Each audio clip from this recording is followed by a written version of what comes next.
नमस्कार मित्रांनो, तुला शिकवीन चांगला धडा 11 जानेवारी प्रोममध्ये चारुहास आणि अधिपतीमध्ये खूप वाद चालू असतो।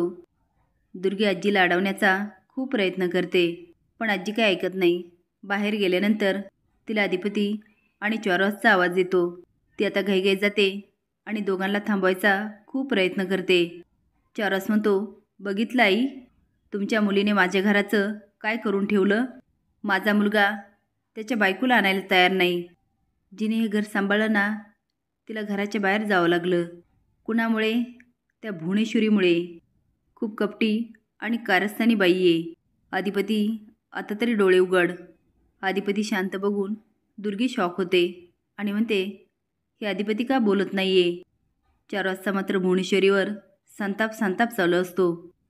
तो अधिपती, तुला कळतंय का, त्या भुवनेश्वरीमुळे अक्षराला घराबाहेर जावं लागलं। अधिपती म्हणतो, आईसाहेबांमुळे नाही, तुमच्यामुळे त्या घर सोडून गेल्या, एवढं लक्षात ठेवायचं।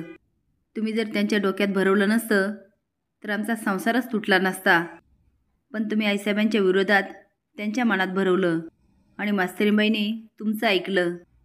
खरं तर त्यांचं डोसकं तुम्ही फिरवलं। त्या घराबाहेर जाण्याला फक्त तुम्ही जबाबदार आहे। भुवनेश्वरी अक्षराला म्हणते, कुणामुळं की व्हायना, एकदाच्या तुम्ही त्या घराबाहेर पडलात। अक्षरा म्हणते, कायमची नाही, मी लवकरच त्या घरी परत येईल। भुवनेश्वरी म्हणते, पण अधिपतीने तुम्हासनी घरला बोलवलं पाहिजे की नाही।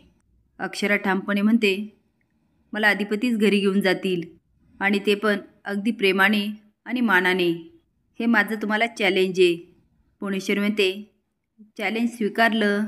अक्षरा म्हणते, यावेळेस तुम्ही स्वीकाराच, कारण तुमच्याच मुलाच्या हातून तुम्हाला नाही घराबाहेर काढलं ना, तर नावाची अक्षरा नाही। स्वतःच्या तोंडातील शब्द अक्षराच्या तोंडात बघून भुवनेश्वरी हादरते। असे जाऊन अपडेट जाण्यासाठी लाईक आणि सबस्क्राईब करा। धन्यवाद।